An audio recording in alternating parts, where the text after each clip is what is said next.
Welcome to the You Two Scare Me podcast. We're your hosts. I'm Felice. And I'm Andy. And we are coming to you from Key West, Florida. Felice, I'm so proud of you. You've totally embraced my strong suggestion.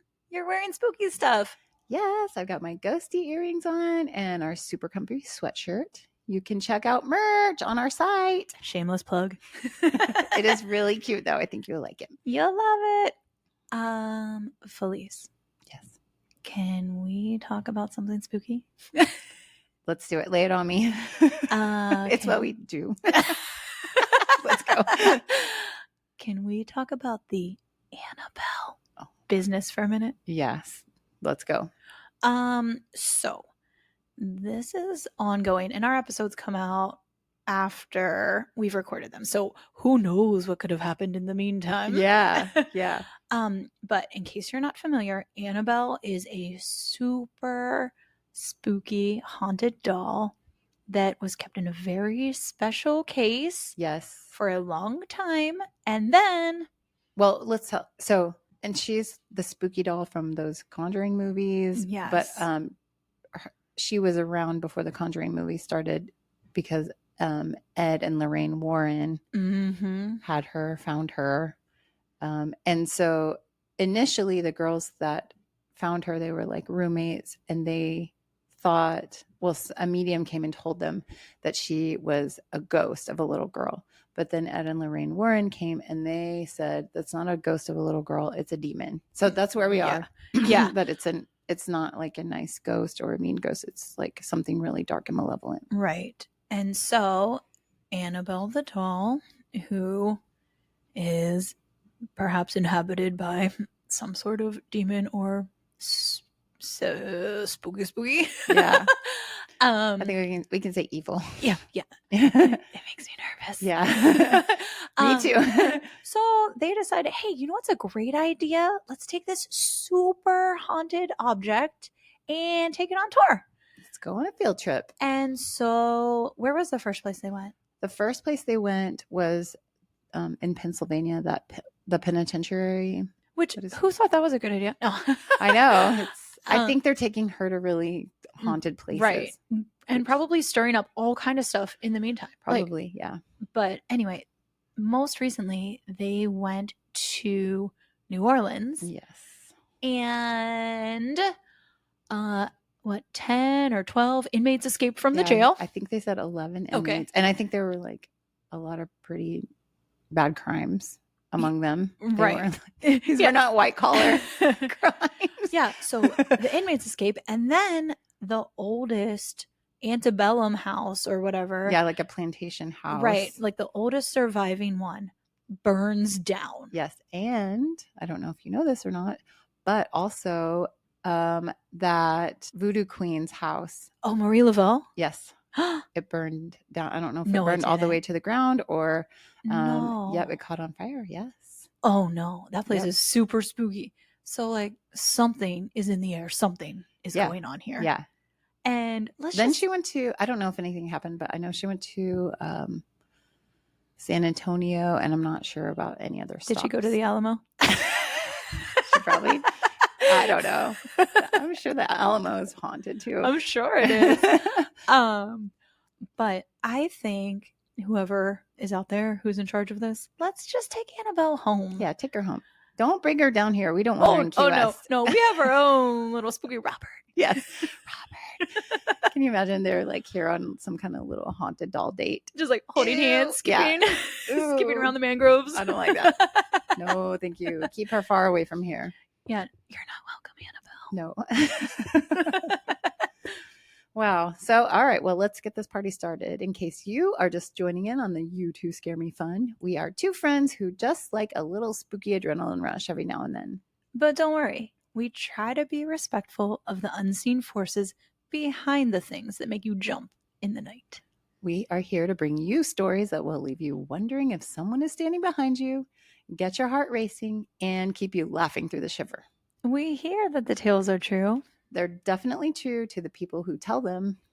We dive into a range of scary and mysterious topics like spirits, hauntings, and even stinky, hairy cryptids. many of which are local to Key West. That's right, for now. Ooh. In the You Two Scare Me podcast, we trade off researching and telling stories to each other, and we don't share our stories with each other until we hit record. We love that shock factor as much as you do. Yeah, we do. Dive into the shadows with us as we bring you haunting tales in this episode of the You Two Scare Me podcast. Shall we dive in?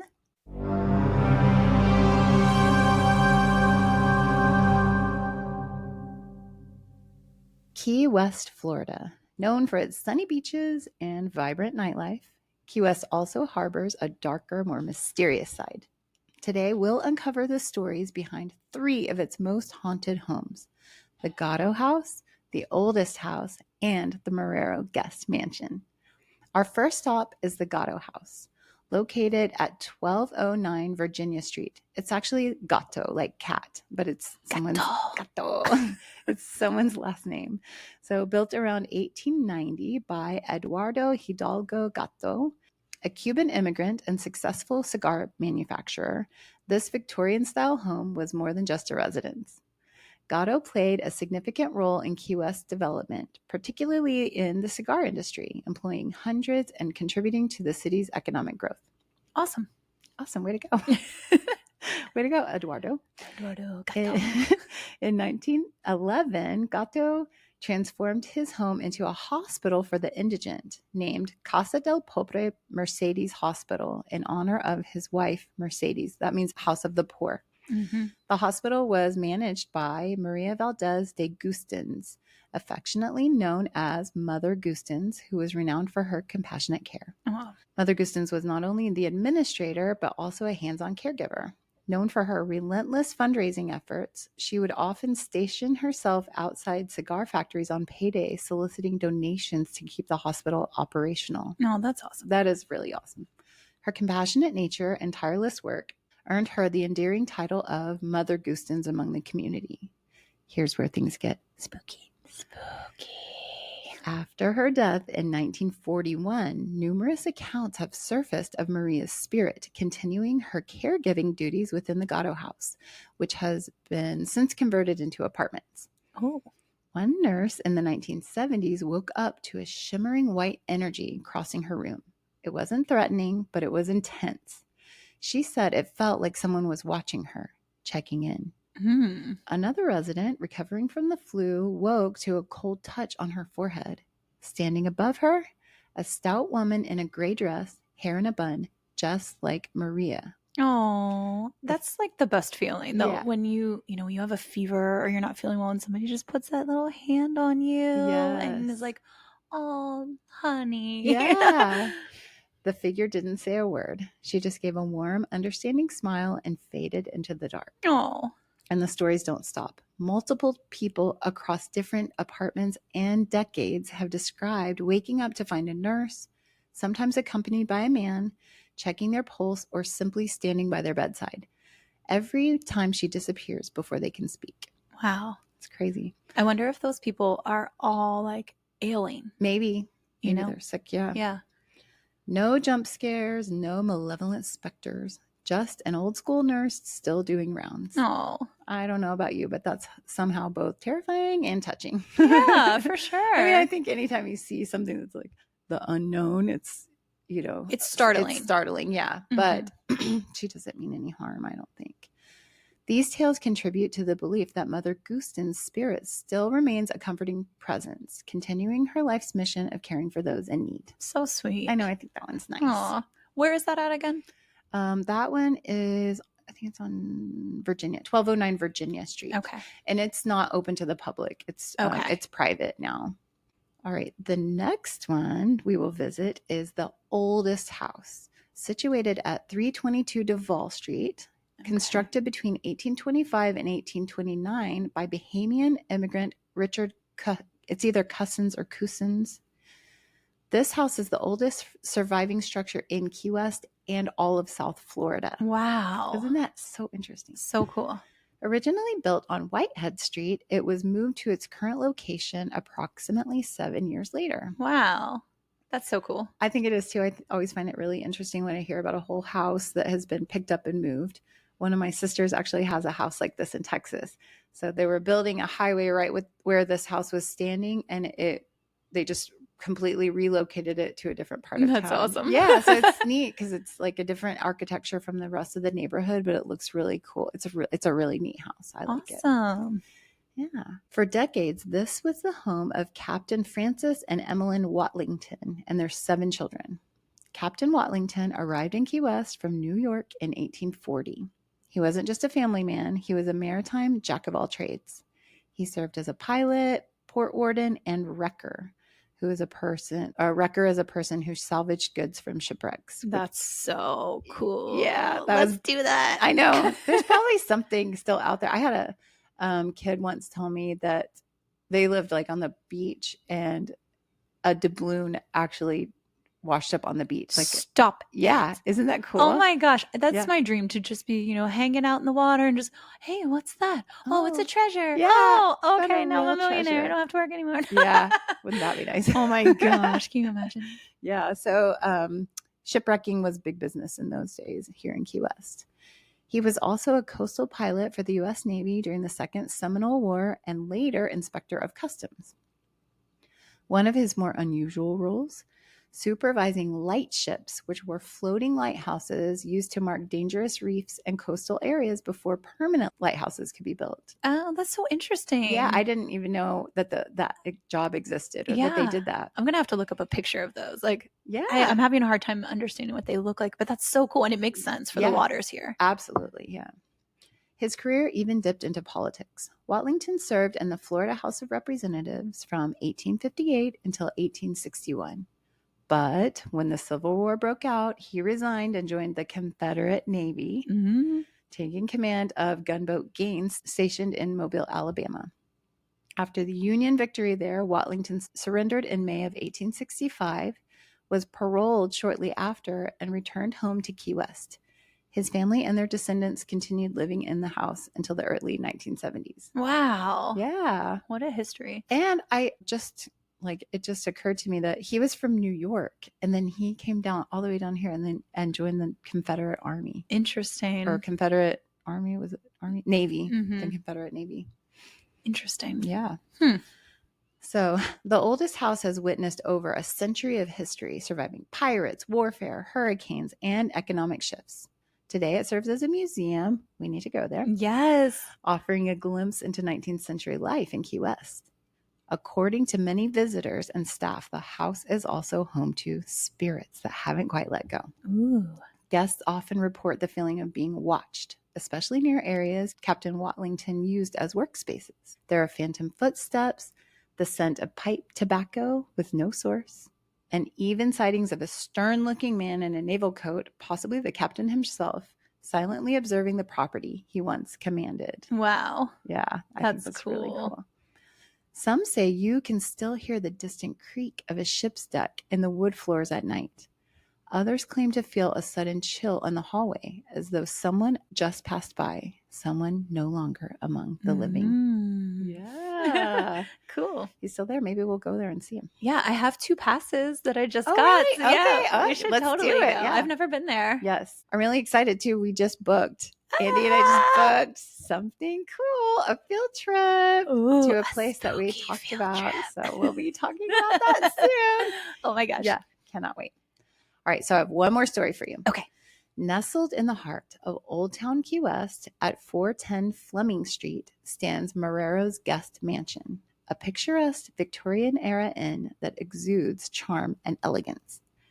The mansion's distinct architecture, with its intricately detailed woodwork and vibrant colors, is a beautiful reminder of a bygone era. But beneath its inviting facade lies a tale of love, betrayal, and lingering spirits. Dun, dun, dun. A tale that still echoes within the mansion's walls today. Don't you think the betrayal ones are like the juiciest? Oh, so juicy. And then you always choose a side. And yes. Oh yeah. Gosh. Ooh, I'm curious which side you're going to choose in this one. Ooh, all right. Let me hear. In the late 19th century, Francisco Marrero, a successful cigar maker from Cuba, built this grand mansion for his beloved wife, Enriqueta. Francisco was deeply involved in Key West's bustling cigar industry and had accumulated considerable wealth. His vision for the mansion was not only to house his growing family, but to create a legacy, a home that would stand as a symbol of his success and his love for Enriqueta. Aww. Yep. Well, just wait. Okay. Together, the Marreros had 8 children. Oh, that's a lot. The home, with its wide verandas and stunning interior, became a haven for the family. But beyond the grandeur of the mansion, there were hidden tensions, the roots of which would forever haunt the estate. Ooh. In the late 1800s, Francisco went on a business trip to Cuba, leaving Enriqueta and their children behind. While in Cuba, Francisco tragically died under mysterious circumstances. Oh, mysterious. Yeah, the official story was that he had succumbed to a sudden illness, but rumors surrounding his death have lingered for years. Some speculate that he was poisoned, while others think it was an unfortunate accident, but his untimely passing would mark the beginning of Enriqueta's heartbreak. Aww. Upon Francisco's death, Enriqueta's grief soon turned to shock and devastation. Oh, no. Get ready. Francisco had never legally divorced his first wife, Maria. Francisco! Who lived in Cuba. Maria, armed with legal documents and a claim to Francisco's estate, arrived in Key West shortly after his death. It was then that Enriqueta learned that she was not his sole wife, and the mansion, which had been built for their family, was now legally Maria's property. Maria, go home. I know. Oh my gosh. And she has all those kids. Yeah, she sucks. But also, you know who really sucks? Francisco. Francisco! I mean, what were you doing, dude? That's... Yeah, that was not good. I would be so angry. Also, do you think Maria poisoned him? That's what I was wondering. Murder. Yikes. Maria, don't come after us. Yeah, I know. Yikes. All right. So Enriqueta, left with nothing, was forced out of the home she had cherished. She and her children were evicted, and the home was taken away from them in a cruel twist of fate. Enriqueta, heartbroken and betrayed, vowed that she would never leave. She declared that the mansion was rightfully hers, and in spirit, she would remain there forever, guarding it from those who had wronged her. Heck yeah, Enriqueta. Yep. Even though the mansion changed hands over the years, the ghostly presence of Enriqueta has never truly left. Guests and staff at Marrero's Guest Mansion have reported numerous unexplained phenomena. Late at night, the sound of soft footsteps can be heard echoing through the empty hallways, often near the old master bedroom. Sometimes a faint scent of lavender perfume wafts through the air. Mm-hmm. One of Enriqueta's favorite fragrances, despite no one being nearby. Ooh, ghost perfume. I love the ghostly smells. Many have seen a shadowy figure in the upstairs windows, standing silently and staring out at the garden below. The figure is often described as a woman in period clothing, her face veiled with sadness. Aww. Some say it's Enriqueta, forever mourning the loss of her home and the family she once had. Others have witnessed the figure near the stairwell, watching as though waiting for someone. She's probably waiting to punch Maria right in the face. Or Francisco.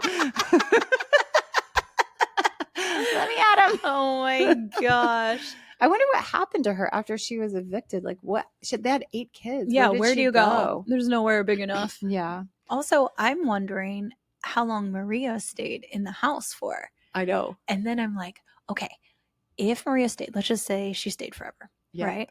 And forever. Maybe Enriqueta passed before her, and then she just showed up and was like, I'm back, B. I'm back. What if they're both there together? Oh my gosh, fighting forever. That would be the worst. Yeah. You're just like stuck with this person you hate, and you're like, why? Oh, what? Just staring angrily at each other. Yeah, knocking things over. Yeah, it would not be quiet footsteps. It would be banging doors and yelling. Yikes. Ugh. Several guests have even experienced a chilling feeling of being watched, a sense that they are not alone. One account describes a woman waking up in the middle of the night to see a shadowy figure standing at the foot of her bed, staring at her with hollow eyes before slowly disappearing into the walls. Okay. That's freaky, right? Yeah, that escalated a little. Yeah. Another guest, while having breakfast in the dining room, swore she saw an elegant figure sitting in a chair in the corner. only for the figure to vanish when she looked away for a moment. Oh, spooky. Enriqueta's spirit is not one of malice, but of sorrow and unresolved grief. Her story continues to haunt the mansion, a testament to the love she lost and the injustice she suffered. No. Some say that if you stay in the mansion long enough, you may experience one of these encounters firsthand. Others claim that Enriqueta's spirit has grown protective, especially of guests who express genuine empathy for her tragic tale. Oh. Perhaps in some way she wishes to ensure that no one else suffers as she did. Prenup. Holla, we want prenup. We want prenup. Yeah. Whether you're a skeptic or a believer, the story of Marrero's Guest Mansion serves as a poignant reminder that love's power can leave an indelible mark. Each of these houses offer more than historical insights. They provide a connection to the individuals who once lived and worked within their walls. The stories of Mother Gustins, Captain Watlington, and Enriqueta Marrero remind us that the past is never truly gone. It lingers in the places we inhabit, whispering tales to those willing to listen. Whispering.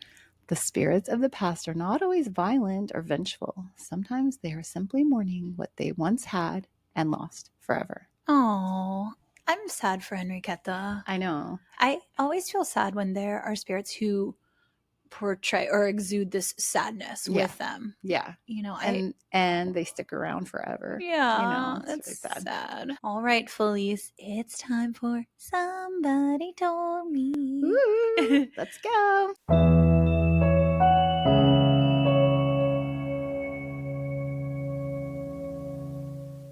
So this story comes to us from one of my friends that I know from when I lived in the DC area, and her name is Leah, and she sent this to us.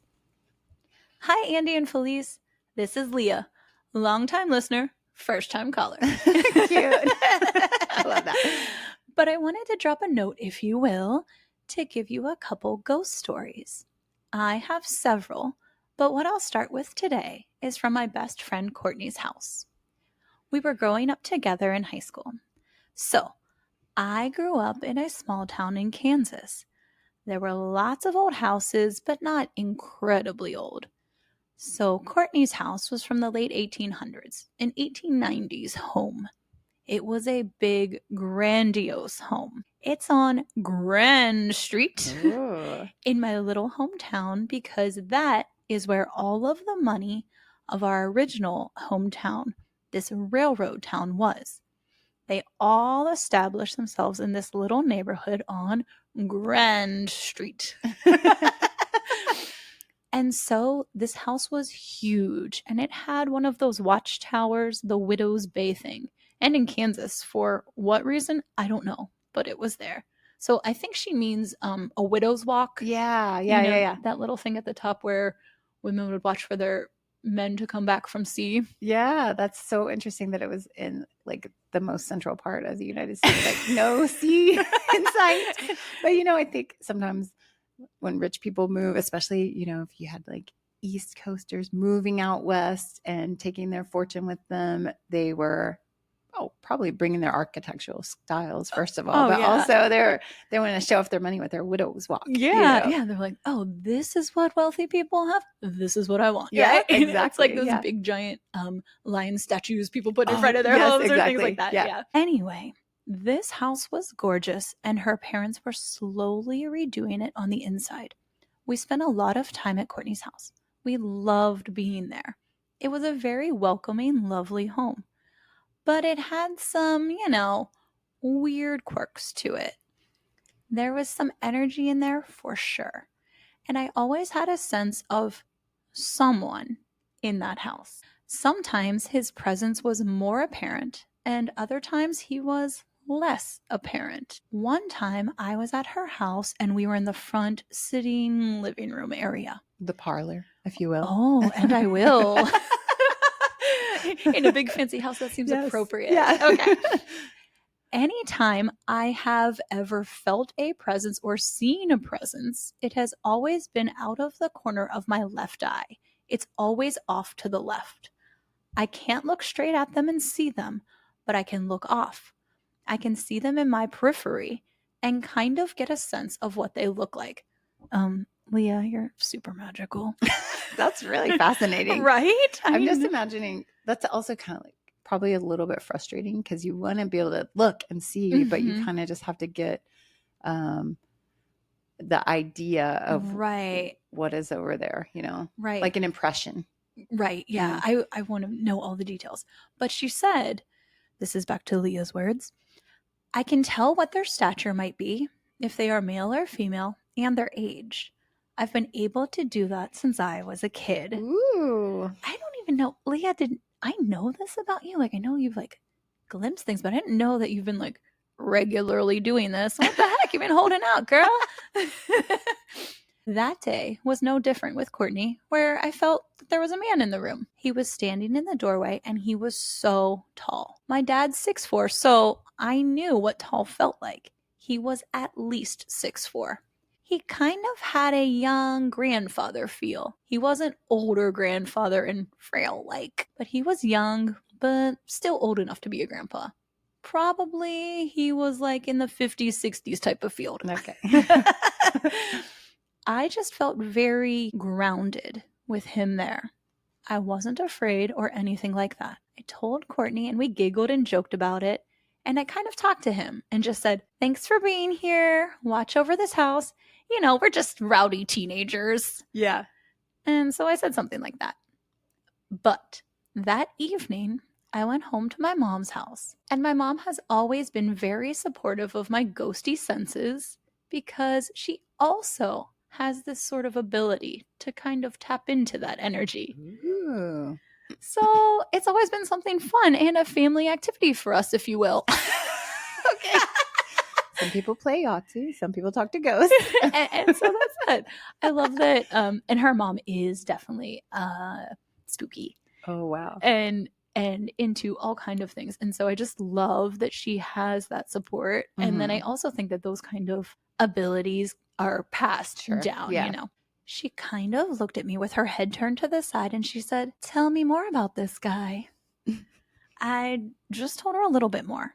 And she smiled and looked at me and she said, you know who lived in that house before Courtney did? And I said, no, who lived there? She proceeded to tell me his name and I didn't know him. She said, you wouldn't have known him because he died before you were born. And I was like, okay. And it turns out it was a man who had had throat cancer. And my mom is a speech pathologist in our little hometown. So she had worked with this gentleman as he was going through treatment for cancer in his throat. Oh, wow. She worked with him extensively on his vocal cords so that he could still speak as he was going through treatment. Aww. Oh. But she went on to say, yeah, you saw him standing there. That's him. And so it's just this really beautiful moment of kind of verifying that the old owner of the house was still there, but he was gentle. My mom said he was a lovely, lovely human being and that it was nice to know he was still kind of hanging around. And my mom was pretty convinced that he was actually trying to talk to me and not Courtney or her family. It's just that he knew that I was my mom's daughter and that he was trying to talk to her because she had worked so extensively with him during his throat cancer treatment. That's cool. That there's a definite connection. Yeah, that touches my heart so much. Mm-hmm. He was probably so grateful. Yeah. But how amazing that in this, I don't know, ghostly plane, he recognizes Leah as being connected to this woman who had helped him at a time when he was probably so vulnerable and suffering so much. Yeah, absolutely. And, and she gave him a voice when he, didn't have one. Sure. That's amazing. Anyway. That's really cool. So Leah concludes with, so that's just one of my little ghost stories from Courtney's house. There are more. And there are more from my house as well. So I'm happy to start sharing them with you. Let's share them, Leah. Start sharing. Start sharing. And I can't wait to hear the next episode. Thanks. Bye. Oh, thank you so much, Leah. That is a remarkable story. I love that. Mm-hmm. I love it. It just touches me so much because I love that the idea that somebody who has passed can still express their gratitude and probably their love to someone in such a way. Sure. And it's a removed way, which is interesting too. Mm-hmm. The bond between Leah and her mom must run deep, you know? No kidding. That's really cool. Also really cool that she can go home and tell her mom and it's like not a scary thing. Right. You know? And she's just like, oh yeah, that's him. Yeah. Yeah. I think that's really, it's important, you know, when you have kids, if they tell you something, you know, not to like overreact in a scary way, you know, and that applies to all kinds of information. Yeah, all kinds of information. But, you know, especially for something like this, that her mom was like, oh, yeah, I know what that was. Yeah, that affirmation. Validation too. Mm-hmm. It's really cool. So cool. Thanks so much for listening to and downloading this episode of the You Two Scare Me podcast. Have you checked out our website lately? We have You Two Scare Me merch with our very cute logo, like we told you at the beginning. Go check it out. Listeners, you can help support us by telling literally everyone you know about our podcast. This might be the perfect opportunity to meet that neighbor who moved in 6 months ago and you've only been giving awkward waves to each other when you pull in and out of the driveway. Go over, say hi, maybe bring some cookies. And tell them about our podcast. Maybe you're wearing some of our merch. Yeah, that would be a good opener. Wow, where'd you get that cool shirt? You can also help us by rating and reviewing us on Apple Podcasts, Spotify, iHeart, Amazon Music, and wherever you get your podcasts. It is most helpful to us when our listeners download the episodes. Download! Don't forget to check out our social media. Find us on Instagram at you2scareme_podcast or on our Facebook page, You2Scare Me. You can even follow us on our new TikTok account. Just search You2Scare Me Podcast. No spaces. Get ready. It's ridiculous. Remember to send us your own scary, weird stories for our Somebody Told Me segment at you2scaremepodcast@gmail.com. That's YOUTWO scaremepodcast@gmail.com. You can also go to our website and send us your stories through our contact page, or you can even send us messages on Facebook or Instagram. For sure. And don't worry if you're like, oh, this isn't spooky enough or this isn't long enough. We would gladly share your stories. Everybody loves to hear stories that have happened to people. Absolutely. Yeah. We get so excited when something comes to our inbox. So yay! Make us happy. Send them in. Thanks for wandering through the shadows with us. Until next time, stay curious and beware what lurks beyond the light.